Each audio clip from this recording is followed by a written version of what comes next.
हम लोग आ चुके हैं अभी अपने जेनेटिक बायो क्लास में। क्लास चल रही है हम लोग की, आप लोग देख रहे हैं बच्चा पूरा भरा हुआ क्लास में, ठीक है। और इसी प्रकार से हम लोग पढ़ाते ही आ रहे हैं कंटिन्यू कई सालों से, लगभग 10-12 साल से। और हमने लगातार अच्छे अच्छे रिजल्ट दिए हैं बच्चों को। और ऐसा नहीं कि 2-4 रिजल्ट हम लोग देते हैं, जब भी देते हैं तो 100 से प्लस रिजल्ट देते हैं, ठीक है। जिनमें लगभग बच्चे का 70 प्लस मार्क्स आता है, 80, 90, 95, 98, 98 भी जाता है। इस बार हम लोग के यहाँ से 98 गया है, ठीक है। तो चलिए हम लोग स्टार्ट करते हैं अपने क्लास को। हम मूव कर लेते हैं कैमरा को अपने बोर्ड की तरफ, ठीक है। हम लोग पहुंच चुके हैं अपने बोर्ड के पास। तो बोर्ड के पास हम लोग देख रहे हैं जो टॉपिक है आज का, वो टॉपिक है एक बीजपत्री भ्रूण का विकास और द्विबीजपत्री भ्रूण का विकास, ठीक है। यही टॉपिक हम लोग को क्लियर करना है, एक बीजपत्री भ्रूण और द्विबीजपत्री भ्रूण का विकास। सबसे पहले यहाँ पे जान लेते हैं, देखिए टॉपिक है एक बीजपत्री भ्रूण का विकास और द्विबीजपत्री भ्रूण का विकास, ठीक है। तो एक बीजपत्री भ्रूण और द्विबीजपत्री भ्रूण दोनों में से पढ़ना तो पहले एक बीजपत्री को ही चाहिए, क्योंकि शुरू में यही है, उसके बाद हमें ये पढ़ना चाहिए। लेकिन आप लोग के समझ में नहीं आ पाएगा, इसीलिए पहले हम द्विबीजपत्री भ्रूण पढ़ा देते हैं, तब पढ़ाएंगे आप लोग को एक बीजपत्री भ्रूण, ठीक है। तो देख लीजिए, हम लोग सबसे पहले एक द्विबीजपत्री भ्रूण को पढ़ने जा रहे हैं, ठीक है। मैं बिल्कुल बिगिनिंग शुरू से बता रहा हूँ कहाँ पे क्या क्या हो रहा है, ठीक है। आप लोग देखते जाएंगे। सबसे पहली बात हम लोग ये जानते हैं कि जो पौधा होता है, ठीक है, पौधे के पास एक नर युग्मक था, सॉरी 2 नर युग्मक था। एक का नाम था प्राथमिक नर युग्मक, आप लोग को याद होगा, भली बात आप लोग जानते होंगे, मैंने पिछली वीडियो में बताया था, ठीक है। तो जो नर युग्मक है पौधा का, जो मेल गैमेट, जिसको मेल गैमेट कहते हैं इंग्लिश में, वो है हमारा प्राथमिक नर युग्मक, बोले तो प्राइमरी मेल गैमेट, ठीक है। और वहीं पे हमारे पास फूल में एक मादा युग्मक था, ठीक है, फीमेल गैमेट, जिसका नाम है अंड कोशिका, या उसे हम लोग कहते हैं ऊसफेयर, ठीक है, ऊसफेयर भी कहते हैं। ये फीमेल का गैमेट है, मादा का युग्मक है। अगर हम दोनों को मिला दें, या दोनों जब निषेचित होता है, दोनों मिलता है, तो एक नई कोशिका बनती है, जिसे हम लोग क्या कहते हैं, जायगोट कहते हैं, ठीक है। हिंदी में युग्मनज कहते हैं, ठीक है, जायगोट कहते हैं, हिंदी में युग्मनज कहते हैं। अब आगे हम लोग देख लेते हैं कि नर युग्मक तथा मादा युग्मक, मेल गैमेट और फीमेल गैमेट के मिलने से जायगोट बन गया है, ठीक है। हम लोग ये भी जानते हैं, जो भी गैमेट होता है, युग्मक होता है, उसमें गुणसूत्रों की संख्या आधी होती है, क्रोमोसोम संख्या आधा होता है, इसमें भी आधा है, ठीक है। तो जब आधा क्रोमोसोम संख्या और आधा क्रोमोसोम संख्या मिलता है, तो यहाँ पे क्या हो जाता है, 2n हो जाता है, डबल हो जाता है, ठीक है। तो हम कहेंगे हमारे पास जो जायगोट अभी बना हुआ है, जो युग्मनज है, वो 2n है। वो क्या है? 2n है, क्योंकि इसमें गुणसूत्रों की संख्या डबल है, क्लियर।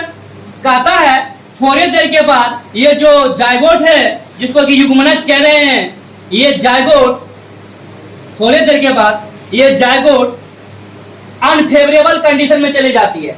ऐसी कंडीशन जो उसके खिलाफ है, उसके लिए नहीं है, उसके खिलाफ है, ठीक है। मतलब वैसा कंडीशन जिसमें ये जायगोट जिंदा नहीं रहेगा, मर सकता है, तापमान घटा हुआ है या बढ़ा हुआ है, उस कंडीशन को हम लोग अनफेवरेबल कंडीशन कहते हैं, ठीक है। तो उस कंडीशन में ये जायगोट अपने आप को बचाने के लिए अपने ऊपर एक रेसिस्टेंस वॉल का निर्माण कर लेता है, एक सुरक्षा कवच का निर्माण कर लेता है, जिस सुरक्षा कवच को CYST सीस्ट कहते हैं, ठीक है, उसे सीस्ट कहते हैं। अब यहाँ ध्यान देंगे, कुछ देर के बाद जब ये जायगोट वापस फेवरेबल कंडीशन में आता है, मतलब उस कंडीशन में आता है जिस कंडीशन में जिंदा रहना चाहिए, वापस उस कंडीशन में आ जाता है, तो यह जायगोट डिवाइड करता है 2 हिस्से में। कितने हिस्से में? 2 हिस्से में डिवाइड करता है। एक हिस्सा ऊपर की तरफ और एक हिस्सा नीचे की तरफ। यहीं से ध्यान देंगे बात को, एक कोशिका ऊपर की तरफ और एक सेल नीचे की तरफ, ठीक है। जब ये जायगोट के ऊपर से सिस्ट वॉल हट जाता है, सुरक्षा कवच हट जाती है, तो ये डिवाइड करता है 2 हिस्से में। कैसा डिवीजन होता है? माइटोसिस डिवीजन होता है, समसूत्री विभाजन होता है, ठीक है। ये विभाजन करके ये 2 कोशिकाओं में बढ़ जाता है, 2 सेल में बढ़ जाता है। ऊपर का सेल कहलाता है बेसल सेल। ऊपर का सेल क्या कहलाता है? बेसल सेल कहलाता है, ठीक है, BASAL, बेसल सेल। और नीचे का सेल कहलाता है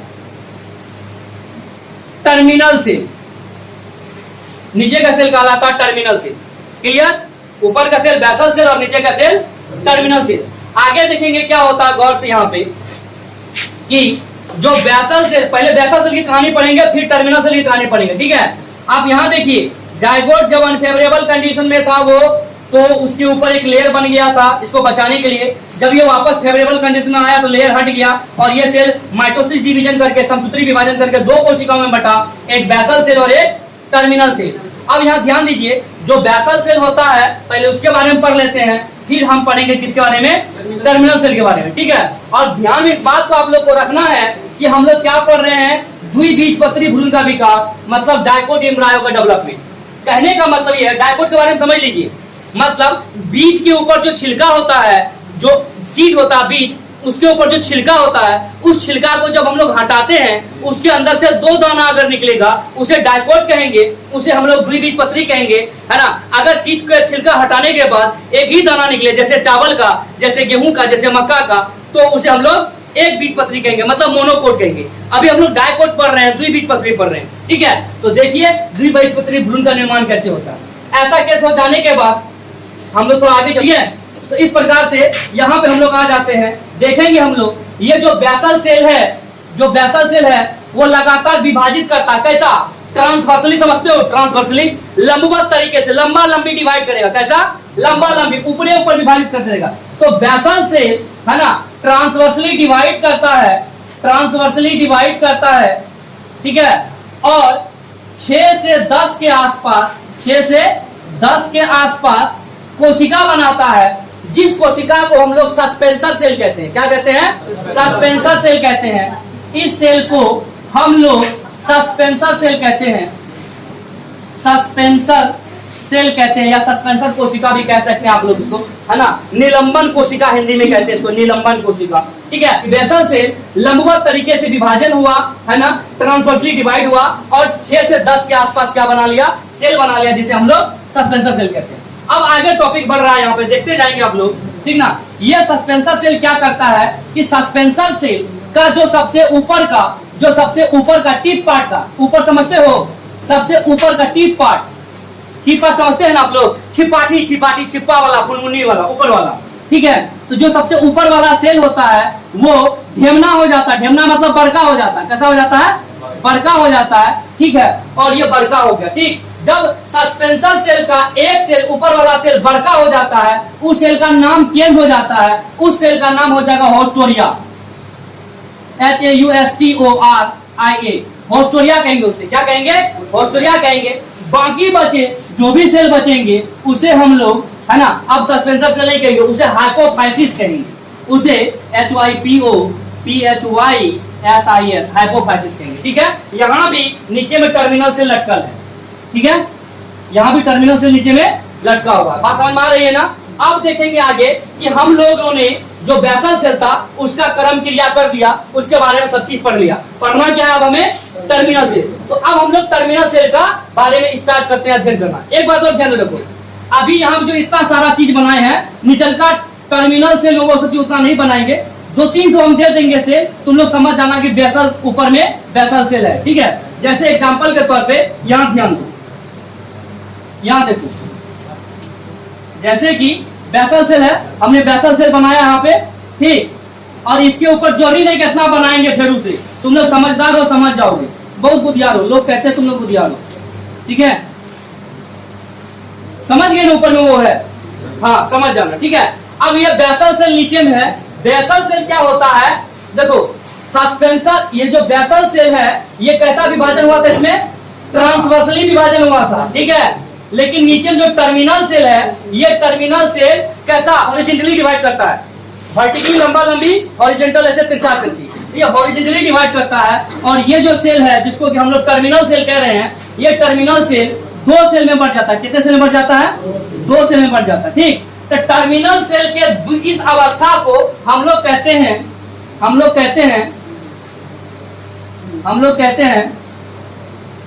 2 सेल प्रो एम्ब्रायो।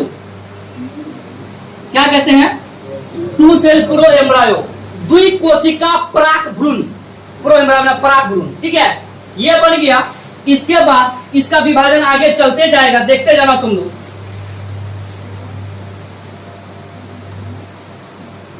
मैं डायग्राम बना देता हूं पहले ही, ठीक है, ताकि दिक्कत नहीं हो।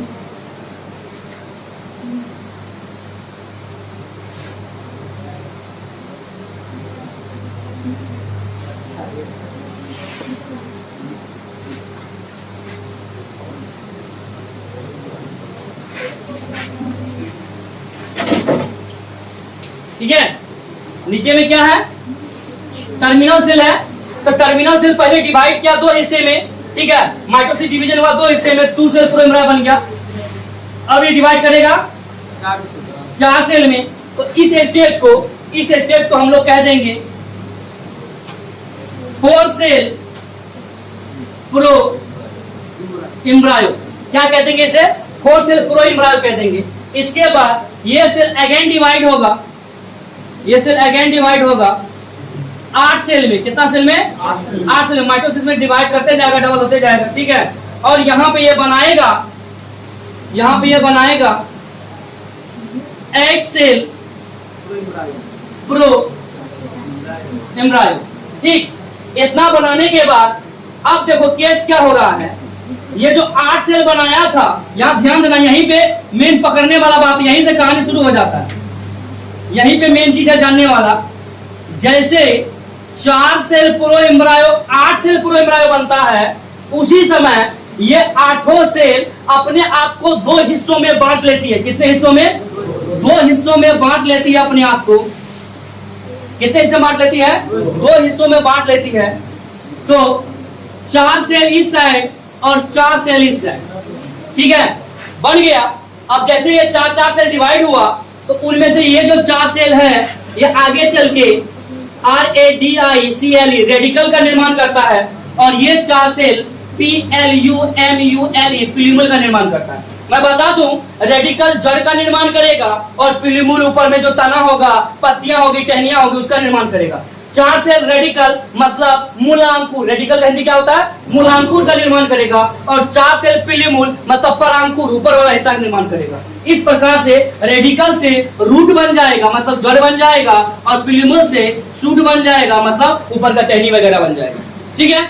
इतना सारा चीज होने के बाद हम लोग सेकेंड स्टेप में आते हैं कि हो क्या रहा। अब इसी प्रकार से एम्ब्रायो लगातार डेवलप करता जाएगा, एम्ब्रायो डेवलप करता जाएगा। और यहाँ पे देखना होता क्या है कि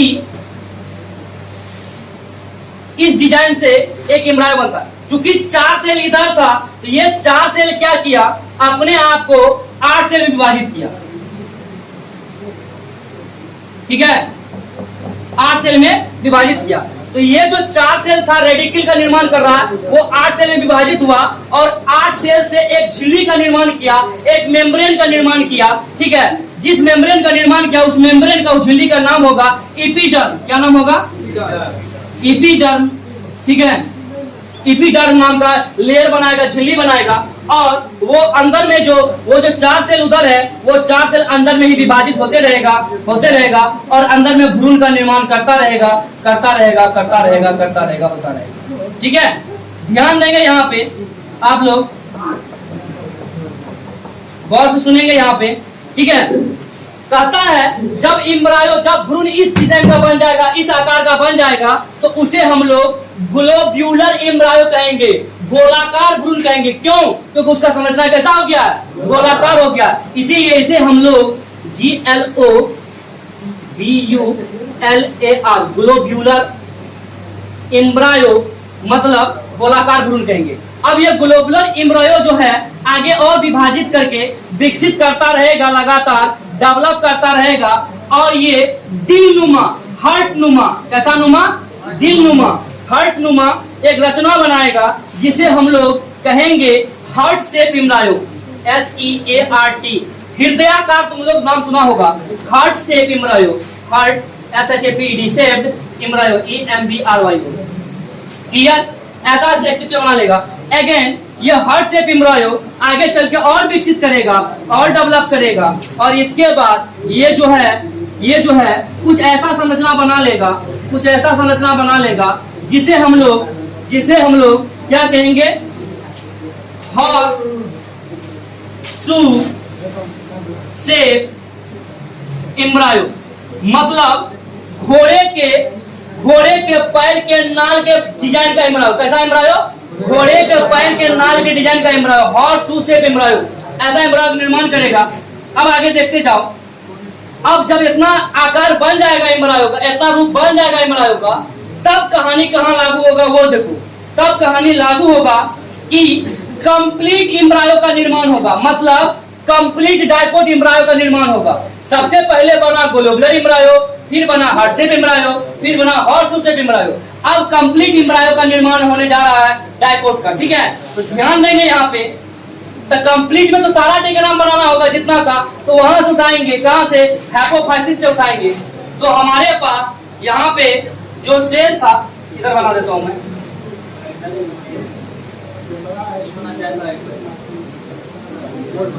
ठीक है।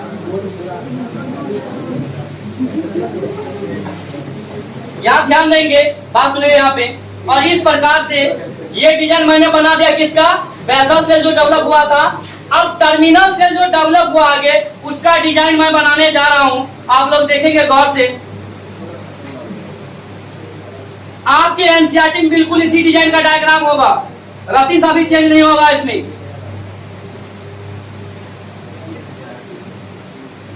ये डायग्राम हो गया, ठीक है। अब देखिए दो गो बीच पत्र बन गया। यही वाला पार्ट जो है, यही हार्ट से इसलिए बना था, काहे? दो लुलकी निकलेगा आगे दुई बीच पत्र बनने के लिए, इसीलिए डिजाइन बनाना था। बात समझे? और लास्ट में आगे बनिए गया, ठीक। अब इसकी जो संरचनाएं हैं कुछ इस प्रकार होती है, गौर से देखेंगे।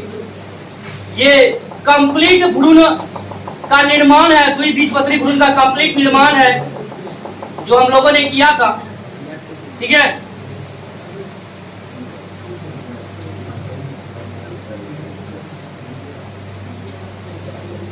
ये सबसे ऊपर में जो है उसे हम लोग क्या कहते हैं? होस्टोरिया। और यहां से यहां तक का जो सेल है, जिसे हम लोग हाइपोफाइसिस नाम दिए थे, लेकिन अब हाइपोफाइसिस ने, अब इसका नाम सस्पेंसर सेल ही रखेंगे हम लोग, सस्पेंसर सेल। और यहाँ पे जो हिस्सा है, गौर से देखना, सुनो। वहां पे दो सेल, सॉरी, जो 8 सेल एम्ब्रायो था, 8 सेल प्रो एम्ब्रायो था, वो दो हिस्से में बटा था। एक 4 सेल का एक हिस्सा और 4 सेल का एक हिस्सा, ठीक है। जो 4 सेल का एक हिस्सा था, जिसको रेडिकल कहते थे, मूलांकुर कहते थे, वो यहाँ से इधर वाला हिस्सा, इधर वाला, ठीक। और 4 सेल जो पिलीमुल बनाया था, जिससे ऊपर दाना वगैरह निकलेगा, वो ऊपर वाला हिस्सा। समझ आ रही बातें? याद रखेंगे, यहाँ से इधर वाला हिस्सा रेडिकल का और उधर वाला हिस्सा पिलीमुल का, इधर वाला हिस्सा मूलांकुर का, उधर वाला हिस्सा परांकुर का, इधर वाला हिस्सा जड़ का, उधर वाला हिस्सा टहनी तना का, ठीक है। आप देखते जाओ, यहाँ जो ये हम टोपिक में रचना बनाए, इसको हम लोग बोलते हैं रूट क्या बोलते हैं? रूट क्या। आप लोग पढ़े होंगे, है ना, जड़ टोप। क्या पढ़े होंगे? जड़ टोप। और ये वाला जो यहाँ मैंने लाल कलर का डिजाइन दिया है, ये आपका रेडिकल है, मतलब मूलांकुर है, जो जड़ बनेगा, रेडिकल है। और ये वाला हिस्सा आपका पिलीमुल है, पिलीमुल, ये पिलीमुल है, मतलब कि ये तना बनाएगा, PLUMUL, पिलीमुल।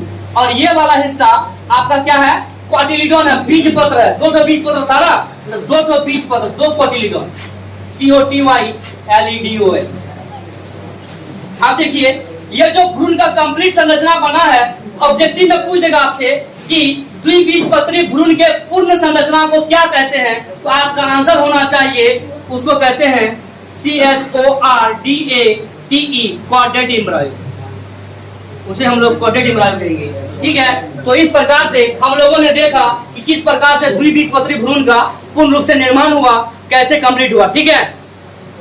आपको यह वीडियो अच्छा नॉलेज दिया होगा, मुझे यकीन इस बात का, क्योंकि मैंने पूरी डिटेल में कंप्लीट रूप से बताया आप सभी को, ठीक है। कैमरा थोड़ा पीछे भी कर देंगे, बच्चे लोग भी समझ चुके हैं, ठीक है। तो इस प्रकार से सारे बच्चे लोग समझ चुके हैं। आप लोग एक बार सहमति प्रदान कर दीजिए, समझ चुके हैं ना? हाँ, तो ये जेनेटिक बायो क्लास के सारे बच्चे हैं जिनको 90+ रिजल्ट लेके जाना है, और सारे बच्चे लाएंगे भी, ठीक है। इस प्रकार से होगा। थैंक यू और थैंक यू ही।